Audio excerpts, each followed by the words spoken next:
lundi le 17 septembre 1984, à Flowing Wells en banlieue de Tucson dans l'Arizona. Vicki Lynn Hoskinson, 8 ans, rentra de l'école vers 15 h. Elle aida sa mère à préparer une carte d'anniversaire à sa tante.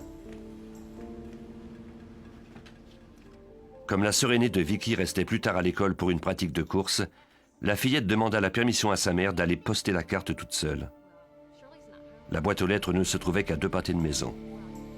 Debbie Carlson autorisa sa fillette à y aller à condition qu'elle soit revenue au plus tard à 15 h 30.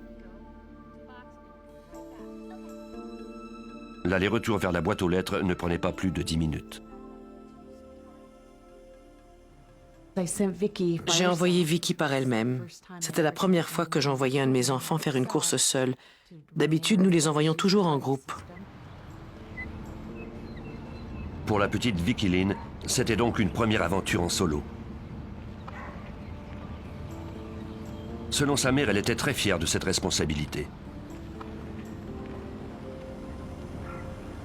Elle promit de rentrer dès qu'elle aurait déposé la carte dans la boîte aux lettres.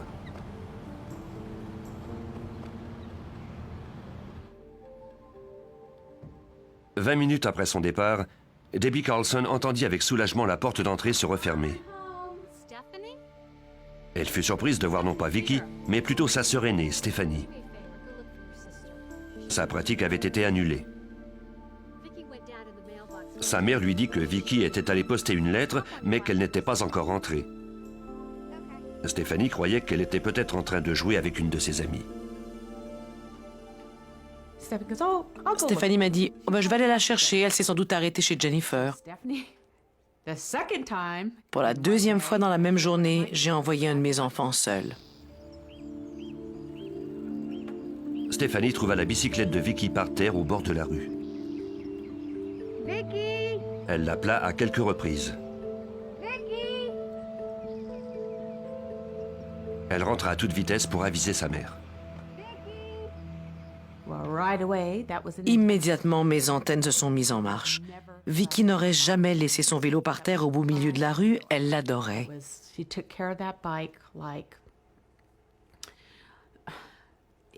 Elle en prenait grand soin. Debbie Carlson appela le bureau du shérif de Pima County. Elle demanda également à son mari de revenir du travail. La fillette n'avait disparu que depuis 90 minutes, mais déjà toute la population était en alerte. Tout le monde a réagi de la même façon. Quelque chose d'anormal s'était produit.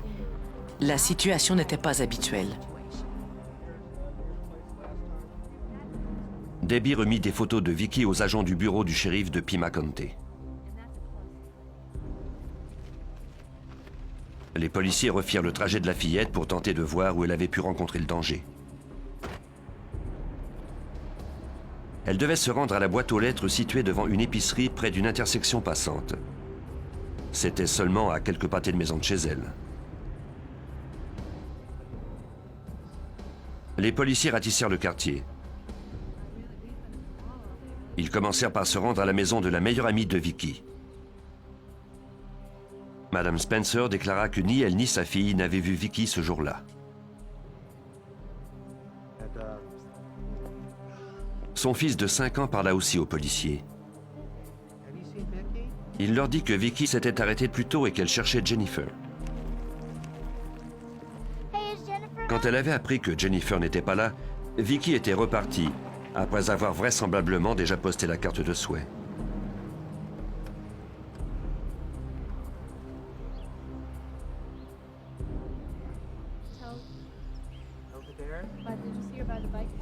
Quand le gamin eut terminé de raconter sa version aux policiers, 2 autres garçons plus âgés s'approchèrent. Eux aussi avaient vu Vicki s'éloigner de l'épicerie.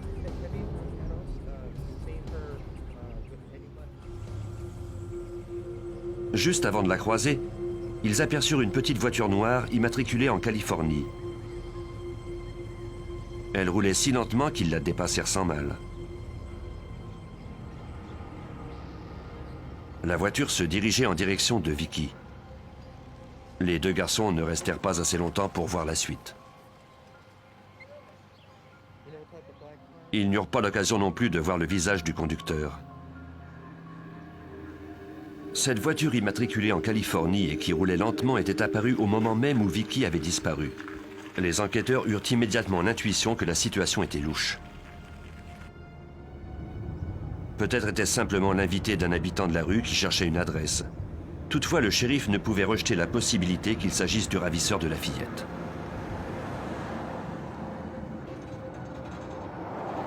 Les autorités prennent toujours ce genre d'affaires au sérieux. Ils ont appris à s'attendre au pire. Le shérif confia l'enquête au détective Gary Demers du service des homicides. Le shérif trouvait important de confier cette affaire au service des homicides, en raison du fait que Vicky Lynn Hoskinson avait disparu. On croyait qu'elle avait été enlevée et on savait fort bien que cette affaire risquait de se transformer en enquête d'homicide. On a donc fait appel à nous un peu plus tôt qu'à l'habitude. Quelques heures plus tard, on établit un poste de commandement dans une école élémentaire du quartier, fermée pour la journée. De là, on traita toutes les informations et les pistes.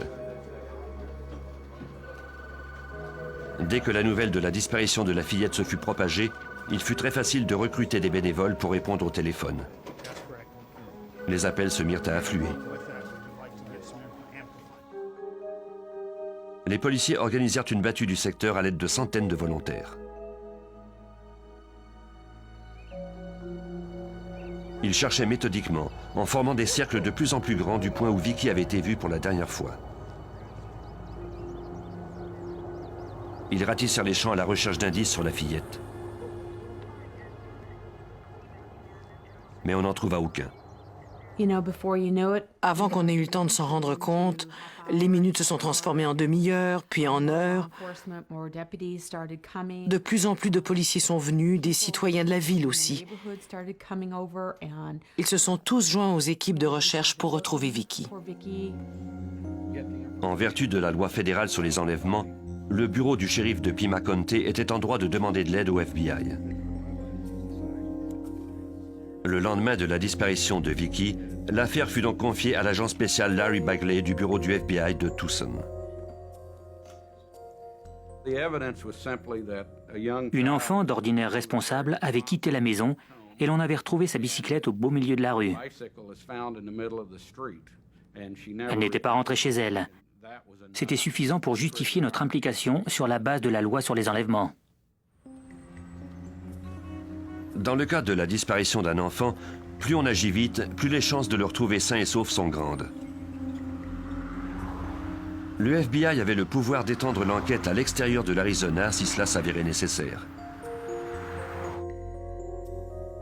La participation des agents fédéraux donnait à Debbie Carlson l'espoir que l'affaire serait résolue rapidement. À quelques pâtés de maison de chez elle, au poste de commandement établi dans l'école, des policiers et des bénévoles continuaient à répondre au téléphone. Maintenant, toute la ville de Tucson semblait connaître la nouvelle de la disparition de cette fillette d'1,20 m, de 27 kilos, aux cheveux auburn. Et tous semblaient appelés.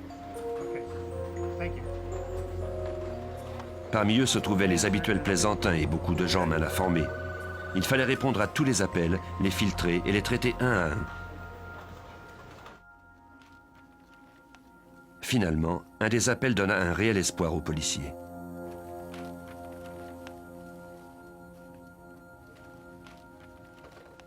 Une femme croyait avoir vu Vicky Lynn Hoskinson au centre commercial la veille au soir. Elle était caissière dans un magasin de jouets. Elle déclara à la police qu'une femme portant un chapeau à large rebord était venue accompagnée d'une fillette qui ressemblait à Vicky. La petite avait l'air inquiète. La femme tenta de l'apaiser en lui donnant un jouet. Elle paya en argent liquide.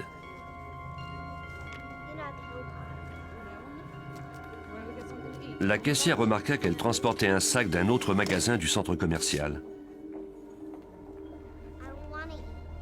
Après avoir payé, la femme et la fillette commencèrent à se disputer sur ce qu'elles devaient s'acheter à manger. La caissière accepta de se rendre au poste de commandement pour fournir une description de la femme à un dessinateur. Ce dernier dressa un portrait robot de la suspecte. C'était la première piste intéressante. À en juger par la façon dont la femme traitait la fillette, les enquêteurs croyaient qu'elle avait peut-être déjà perdu un enfant et qu'elle essayait désespérément de le remplacer avec un autre enfant.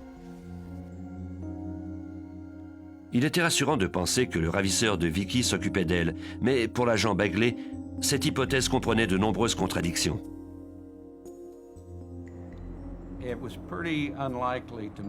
Il était assez peu vraisemblable que quelqu'un ait enlevé Vicky Lynn pour la conduire ensuite dans un endroit public où l'on risquait de les voir.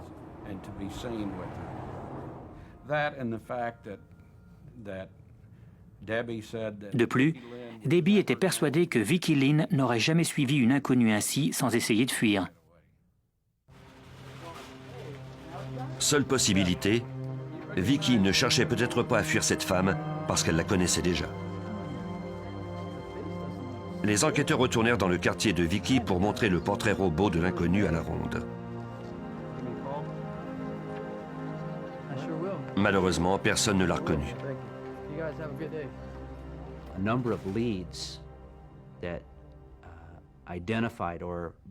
Plusieurs personnes ont appelé en croyant qu'ils reconnaissaient la femme. Nos détectives ont remonté toutes ces pistes.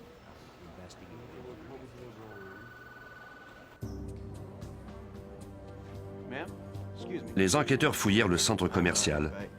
Ils s'attardèrent en particulier au magasin dont la femme avait un sac à emplettes. Une vendeuse reconnut la femme du portrait robot. Elle se rappelait également qu'elle était accompagnée d'une fillette et qu'elle portait un chapeau à large rebord, même si ce dernier détail ne figurait pas sur le portrait robot.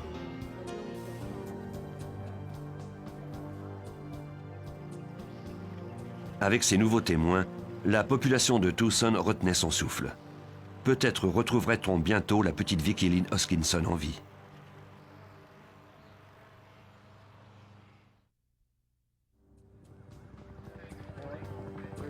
À la fin du deuxième jour de recherche en vue de retrouver Vicky Lynn Hoskinson, 8 ans, les médias firent la couverture complète de l'affaire. Des équipes de journalistes locaux et nationaux diffusaient un bulletin spécial toutes les heures. Même si un témoin avait affirmé que Vicky se trouvait dans un centre commercial de Tucson la veille, les agents trouvaient improbable que le ravisseur ait emmené la fillette, toujours en vie, dans un endroit public.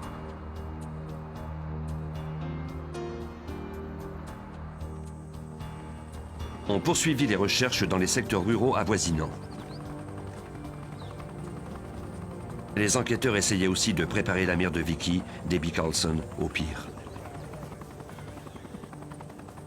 Le mardi, le deuxième jour, ils sont venus et m'ont demandé la permission d'entrer dans la chambre de Vicky. Ils voulaient restreindre l'accès à la pièce et prendre des échantillons de ses cheveux dans son lit. Ils ont aussi pris ses draps, son oreiller et sa brosse à cheveux. En les voyant prendre tout ça, j'ai compris qu'ils se préparaient à ouvrir l'enquête d'un homicide. Je n'étais pas prête à ça, mais pas du tout. Dans mon esprit, cette affaire n'était pas un meurtre. Malgré leurs doutes, les détectives suivaient toujours leur unique piste.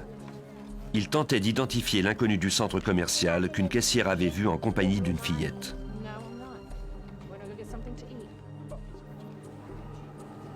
Dans une école du secteur, un élève pensa reconnaître le visage de la femme. Il l'avait vue avec une fillette à bord d'une voiture foncée l'après-midi précédent. Il se rappelait que la voiture était une Monte-Carlo noire.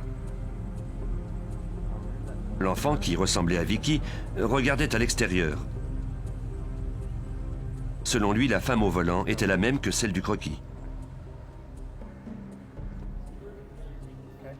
Cette voiture pouvait-elle être la même que celle décrite par les deux garçons à bicyclette du quartier?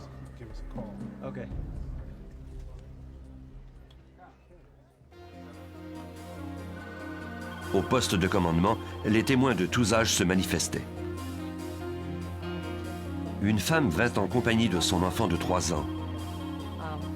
Elle aida son fils à décrire aux enquêteurs ce qu'il avait vu la veille. Il habitait dans la maison face à l'endroit où on avait retrouvé le vélo de Vicky. Selon sa mère, l'enfant jouait sur la pelouse devant la maison au cours de l'après-midi de la disparition de la fillette. Elle entra dans la maison un court instant. Au cours de ce moment, son fils vit ce qu'il appelait une voiture de course noire renverser une petite fille de sa bicyclette. Il vit ensuite une grande fille aux cheveux longs sortir de la voiture et aider la fillette à monter à bord. La voiture avait ensuite filé. Apparemment, le petit garçon avait assisté à l'enlèvement de Vicky Lynn Hoskinson. Sa version des faits donnait plus de poids à la thèse de l'enlèvement de Vicky par une femme et sa présence au centre commercial. L'enfant était trop petit pour fournir d'autres informations utiles et sa mère n'avait rien vu ni entendu d'autre.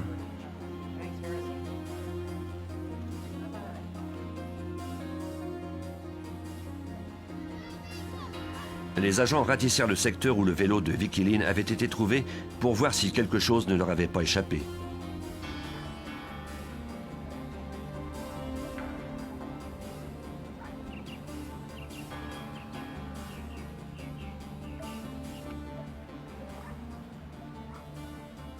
L'agent Bagley trouva alors un indice très significatif, un détail qui avait échappé à tout le monde jusque-là.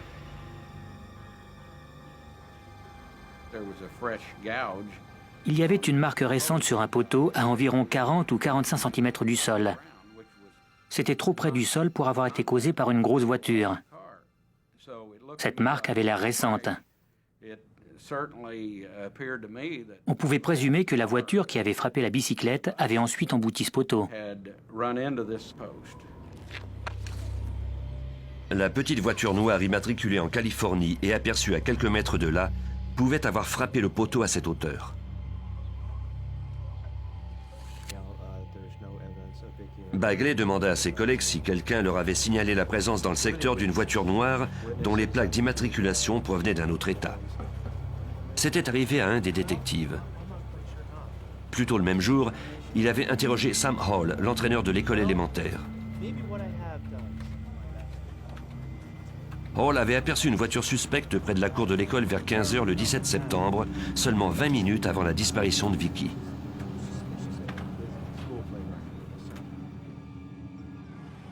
Il remarqua d'abord cette voiture noire au profil bas avec des plaques de la Californie. Elle roulait lentement près de la cour d'école. Il avait ensuite remarqué que le conducteur regardait les enfants jouer.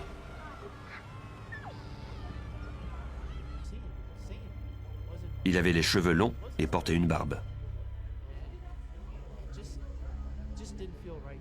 Hall déclara au détective Demers que lorsqu'il vit le visage de l'inconnu, un frisson lui parcourut l'échine. Il m'a dit que ses cheveux s'étaient dressés sur sa tête quand il a vu cet homme. Il a donc continué à le surveiller. Quand l'homme repartit, Hall eut la présence d'esprit de noter le numéro de sa plaque d'immatriculation. Le lendemain, lorsque ce professeur d'éducation physique apprit que Vicky Lynn Hoskinson avait disparu, il eut l'intuition que son témoignage pouvait se révéler important. Quand j'ai entendu la déposition de Sam Hall et obtenu le numéro de plaque d'immatriculation, j'étais très content, parce que je croyais que c'était le filon que nous attendions. Il faudrait quelques heures au FBI pour trouver le propriétaire de la voiture avec le numéro de la plaque. Les enquêteurs ignoraient s'il y avait le moindre lien entre la femme étrange du centre commercial et l'homme à la barbe à bord de la voiture.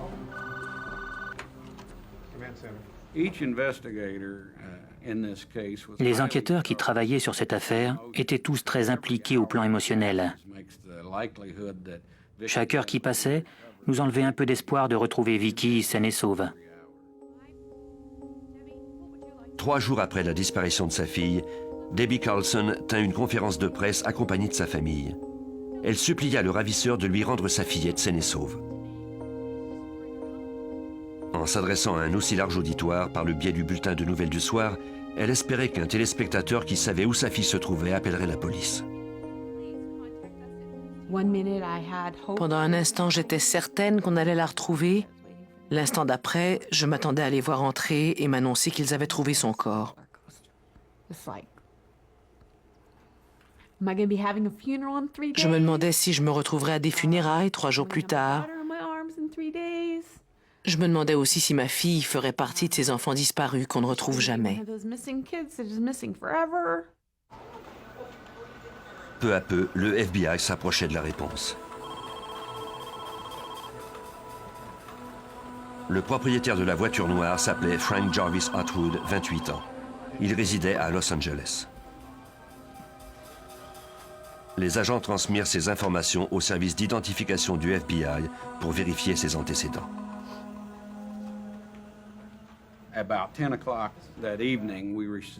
Il était environ 22 heures quand nous avons reçu un fax de la division de l'identification. Ça nous a donné un choc parce que nous avons constaté qu'il avait déjà été condamné pour attentat à la pudeur et aussi pour l'enlèvement d'un enfant. Frank Atwood était en liberté conditionnelle en Californie. Les agents du FBI de l'Arizona alertirent immédiatement les agents de cet État. Ils décidèrent de ne pas en parler aux Carlson avant d'en savoir plus.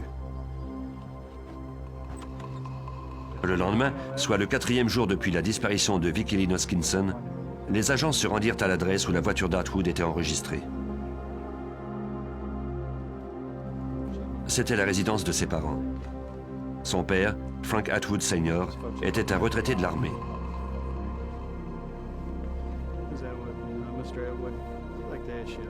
Atwood et sa femme reconnurent que leur fils avait déjà commis des crimes par le passé. Ils déclarèrent également qu'il leur avait rendu visite quelques jours plus tôt, mais qu'ils ignoraient où il se trouvait maintenant.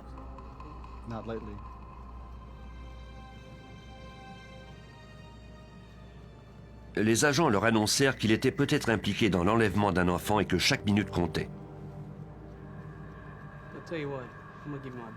Les parents du suspect n'eurent rien d'autre à ajouter. Les agents leur laissèrent une carte de visite au cas où ils apprendraient quelque chose. Sa mère était très protectrice à son égard.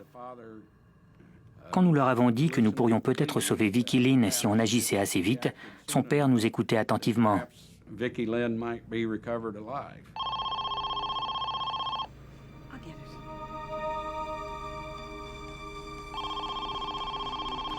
Quelques heures après le départ des agents, les Atwood reçurent un appel. C'était leur fils, Frank. Il avait besoin de leur aide. Il leur annonça que sa voiture était tombée en panne au Texas et leur demanda de lui envoyer de l'argent par transfert bancaire pour la faire réparer. Sa mère nota son adresse et lui dit de ne pas s'inquiéter.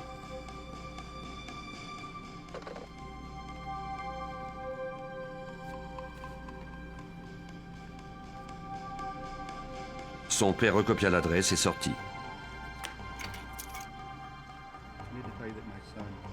Il se rendit à une cabine téléphonique pour appeler le FBI.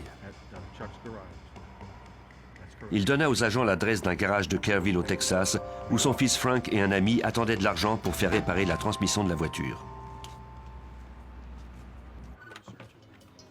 Les agents du bureau de la Californie contactèrent leurs collègues de l'Arizona qui, à leur tour, appelèrent des agents du Texas pour procéder à l'arrestation d'Atwood.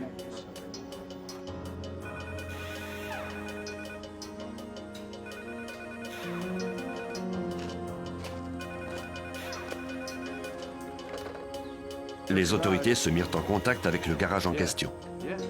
Le gérant confirma qu'Atwood était bien là en compagnie d'un autre homme. Il ne voyait personne d'autre avec eux. Il ignorait si Atwood était armé. Les agents lui demandèrent de le retenir jusqu'à leur arrivée. L'engrenage pour arrêter Atwood était maintenant en marche. Il restait encore à l'agent Begley un autre appel à faire et il hésitait encore. Nous ne savions pas si nous devions aviser les parents de la situation. Tout se passait si vite. Nous étions inquiets à l'idée que Vicki était peut-être avec lui dans cette voiture. Toutes sortes d'hypothèses nous traversaient l'esprit. En fin de compte, ils décidèrent d'aviser les Carlson de ce revirement soudain de l'enquête. Il y avait maintenant trop d'informations pour les tenir secrètes plus longtemps. Ils sont venus nous voir pour nous apprendre qu'ils s'apprêtaient à procéder à cette arrestation dans un autre État et qu'il en serait question aux nouvelles télévisées. Ils nous ont donné les détails concernant la situation et le nom de celui qui allait être arrêté. Il n'y avait aucune trace de Vicky. Les policiers surveillaient le suspect de près. Sans aucun indice sur l'endroit où la fillette se trouvait, sans même savoir si elle était encore en vie, les agents fédéraux passèrent à l'action et arrêtèrent Atwood sur présomption d'enlèvement.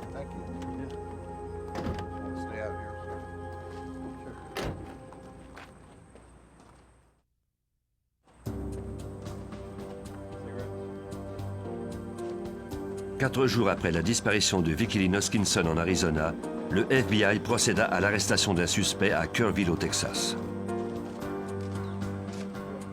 Frank Atwood et son compagnon de voyage, James McDonald, ne résistèrent pas à leur arrestation dans un garage. On les mit en détention provisoire. Il n'y avait aucune trace de Vicky.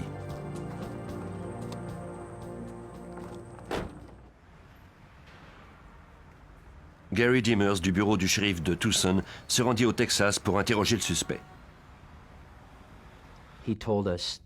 Il nous a dit qu'il acceptait de nous parler de certaines choses, mais pas de tout. Il a reconnu s'être trouvé dans la région de Tucson. Les antécédents d'Atwood en matière d'attentat à la pudeur et d'enlèvement d'enfants en faisaient un suspect important dans cette affaire. Atwood avoua s'être trouvé dans le quartier où vivait Vicky le lundi 17 septembre, soit le jour de sa disparition. Il déclara qu'il s'était arrêté dans un parc du coin. Vers 15 heures, il le quitta pour aller s'acheter de la drogue et y retourna 2 heures plus tard. Il ne put dire aux policiers ce qu'il avait fait au cours de cette période.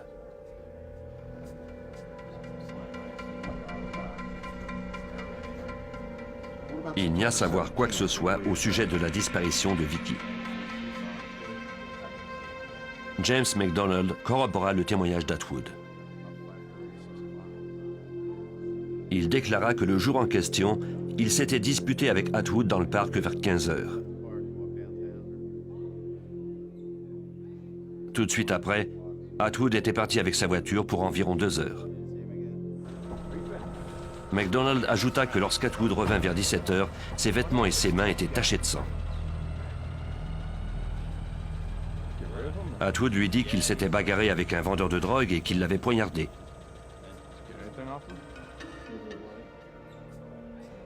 McDonald donna à la police les noms des personnes qu'Atwood et lui avaient fréquentées à Tucson.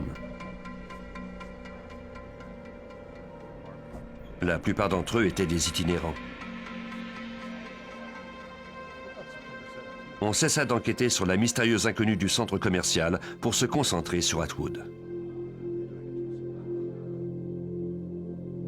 Mais Debbie Carlson n'était pas prête à abandonner la piste de l'inconnu. Au début, je voulais m'accrocher à cette possibilité, celle d'une femme qui avait peut-être perdu son enfant et qui essayait de le remplacer. Je crois que ça m'a aidé à tenir le coup au cours de la première semaine, car je me disais qu'elle prenait soin de ma fillette.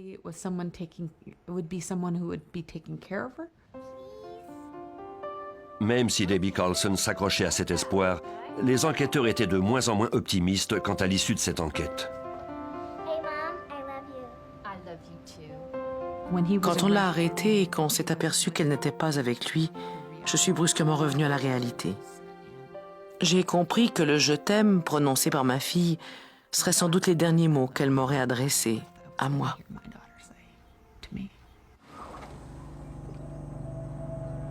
Pendant que les agents du FBI demandaient la permission de fouiller la voiture d'Atwood, les agents de l'Arizona et les policiers de Tucson rentrèrent le lendemain pour retracer les itinérants dont avait parlé McDonald. 2 hommes déclarèrent qu'Atwood avait dormi quelques nuits dans leur roulotte. L'un d'eux, qui se faisait appeler Mad Dog, se rappelait l'avoir vu le lundi soir, peu après la disparition de Vicky. Sa version des faits corroborait celle de Jim McDonald, le compagnon de voyage d'Atwood.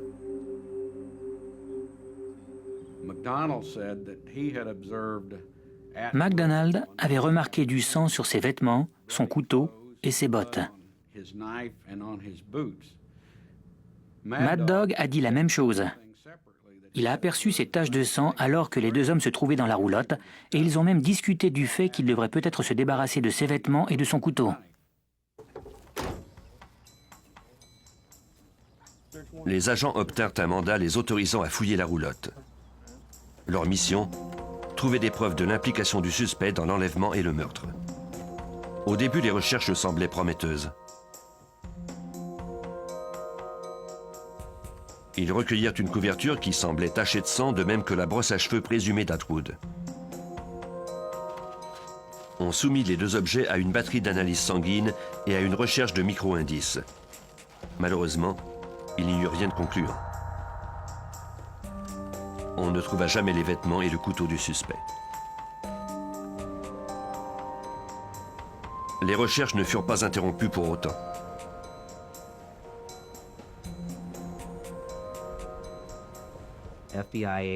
Les agents du FBI et les détectives dont je faisais partie ont continué à chercher Vicky Lynn Hoskinson.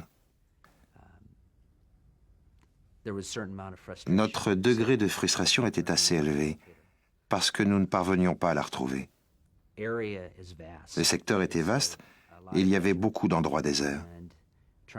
Nous tentions de mettre à profit toutes les techniques d'investigation disponibles, mais sans résultat.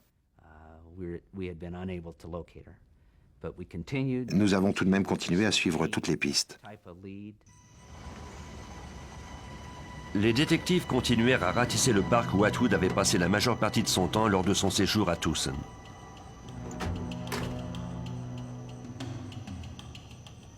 Ils y rencontrèrent un couple qu'ils connaissaient.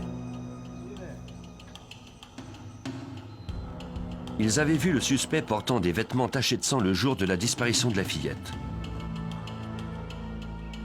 Atwood leur avait confié avoir poignardé un vendeur de drogue qui tentait de le rouler. Peut-être disait-il la vérité, mais le fait qu'il ait utilisé son couteau au moment précis de la disparition de Vicky était une coïncidence troublante.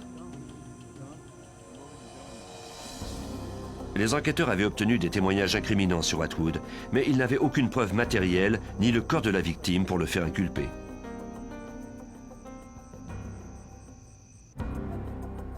Pour démontrer que la fillette s'était trouvée à bord de sa voiture, ils devaient d'abord y trouver des cheveux ou des fibres identiques aux échantillons recueillis dans la chambre de la victime. Malheureusement, ils n'eurent pas cette chance. Nous n'avons pas pu identifier le moindre cheveu, ni fibre ou trace de sang. Lors de cette enquête, les meilleurs experts judiciaires au pays travaillaient pour le FBI. Ce sont eux qui ont examiné le véhicule.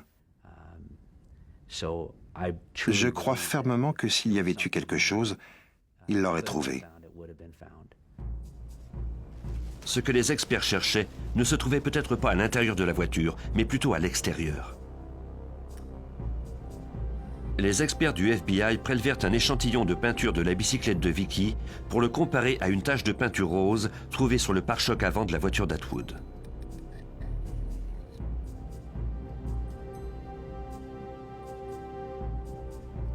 La tache, qui ne mesurait que quelques millimètres de largeur, fut examinée par le service d'analyse des matériaux du FBI. L'expert assigné à ce cas mourut peu après avoir complété les examens. L'ex-agent spécial et expert James Corby durait examiner les minuscules indices.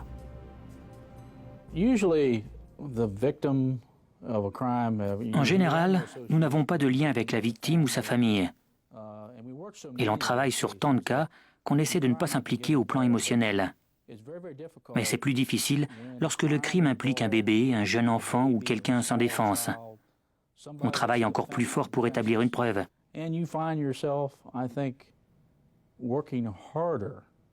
S'il n'y a rien, on ne peut rien faire. Malgré tout, notre analyse de ces cas est plus critique. C'est sans doute dans la nature humaine d'agir ainsi. À l'aide d'analyses microscopiques et chimiques, Corby établit que la peinture du vélo et celle sur le pare-choc étaient parfaitement identiques. Il trouva également des traces de chrome du pare-choc de l'auto sur le vélo.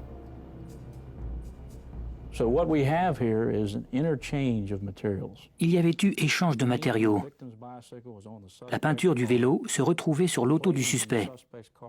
Le plaquage au chrome de l'auto était quant à lui sur le vélo. On pouvait donc affirmer qu'il y avait eu contact entre le vélo et l'auto.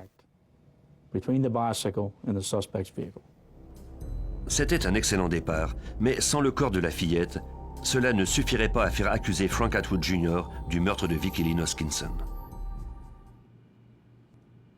Les autorités s'attendaient à rencontrer beaucoup d'écueils au cours de cette bataille juridique. Il y avait peu de témoins, peu d'indices et pas de corps de la victime. L'issue de l'affaire Atwood était encore difficile à prédire.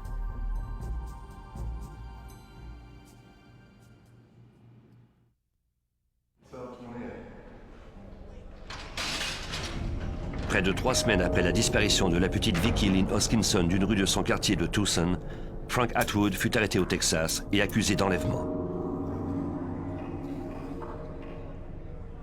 Vicki était toujours manquante et présumée morte. Sans son corps, les enquêteurs savaient qu'il serait pratiquement impossible de faire inculper le suspect d'homicide.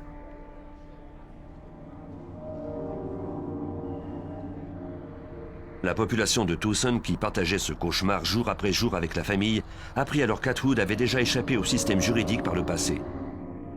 Il était en liberté conditionnelle après avoir purgé 3 ans d'emprisonnement d'une peine de 5 ans. Il avait plaidé pour que les accusations d'attentat à la pudeur d'un garçon de 7 ans soient réduites à une peine d'enlèvement. En colère, les citoyens de Tucson descendirent dans les rues en appui à la famille de Vicki pour protester contre les lois qui régissaient les crimes sexuels impliquant des enfants. La plupart d'entre eux arboraient un ruban jaune pour indiquer qu'ils croyaient toujours qu'on pouvait retrouver la fillette saine et sauve. Atwood protesta pour ne pas être envoyé en Arizona. Le FBI dut abandonner les accusations contre le suspect car rien ne prouvait que Vicki avait été emmenée dans un autre État. Les charges d'enlèvement de l'Arizona étaient néanmoins toujours valides. En novembre, plus d'1 mois après la disparition de la fillette, Atwood fut conduit en Arizona sous l'œil vigilant de ses gardiens. Il attendait son procès pour enlèvement. On lui refusa le droit d'être remis en liberté sous caution. Je vais toujours me rappeler le jour où l'on m'a annoncé que ça prendrait au moins 6 mois. Je me suis dit, 6 mois, mais vous êtes fou ou quoi? J'étais loin de me douter que ça prendrait presque 3 ans. Le 3 décembre 1984, Frank Jarvis Atwood, rasé de près et propre, plaida non coupable lors de la lecture de son acte d'accusation.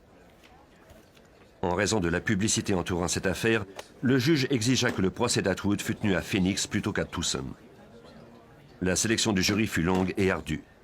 Elle ne fut complétée qu'après 6 semaines. Mais l'affaire continuait à progresser.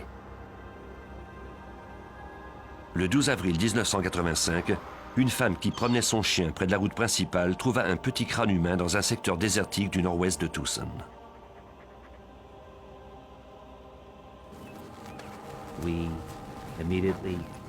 Nous avons immédiatement restreint l'accès au secteur. On a demandé l'aide du FBI. Nous avons systématiquement fouillé tout le coin.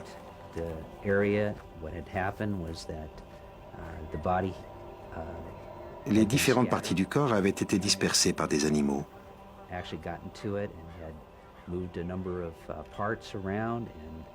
Nous avons pris le temps qu'il fallait. Je crois que nous sommes restés là pendant 5 jours à recueillir tout ce qui se trouvait là.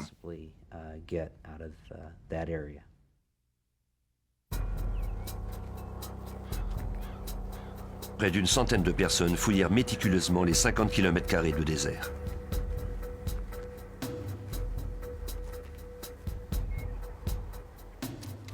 Les enquêteurs photographièrent le secteur pour garder une image précise de l'état des lieux. Ensuite, les experts notèrent soigneusement les endroits où se trouvaient les indices à recueillir. Lorsque les indices sont rares, oublier le plus petit fragment d'os peut avoir des conséquences graves. 12 heures par jour, pendant 5 jours, les autorités recueillirent des fragments d'os, les enregistrèrent dans leur relevé, de même que leur emplacement exact et leurs conditions.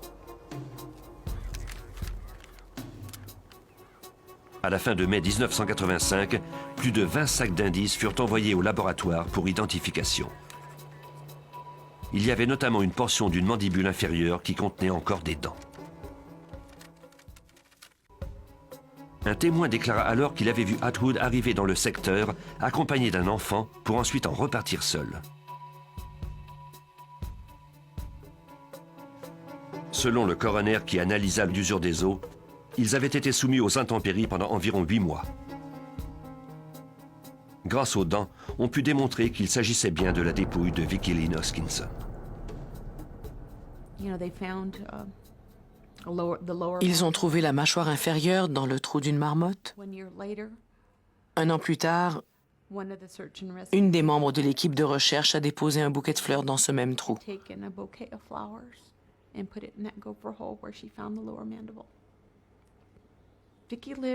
Vicki Lynn a marqué beaucoup de gens. Ces personnes n'ont jamais connu notre fillette, très vive, un peu garçon manqué. Mais je crois que quiconque a vécu ici lors de sa disparition se souviendra à quel point elle a resserré les liens entre nous tous.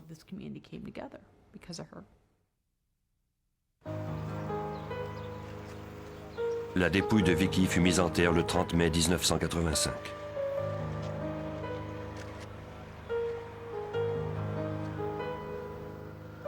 « 500 personnes assistèrent à ses funérailles. Toute la population était choquée que la vie de cet enfant ait été interrompue aussi prématurément. Quant à sa mère, Debbie Carlson, elle s'est juré que la mort de Vicki ne serait pas vaine. Je suis devenue très active au plan politique en ce qui concerne les droits des enfants. Nous sommes parvenus à faire changer quelques lois en Arizona. Avoir cet objectif m'a sauvée. Cela m'a permis d'avoir un certain recul sur la douleur qui me déchirait le cœur.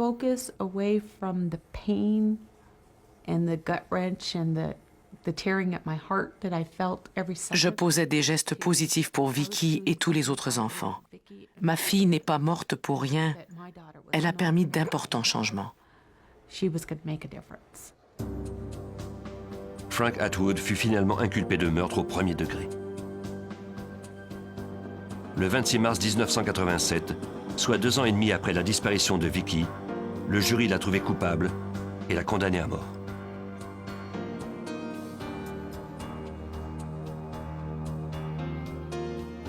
Mais on n'oublie jamais pareil cas. Après toutes ces années, les personnes impliquées se souviennent encore du désespoir qu'elles ont alors ressenti.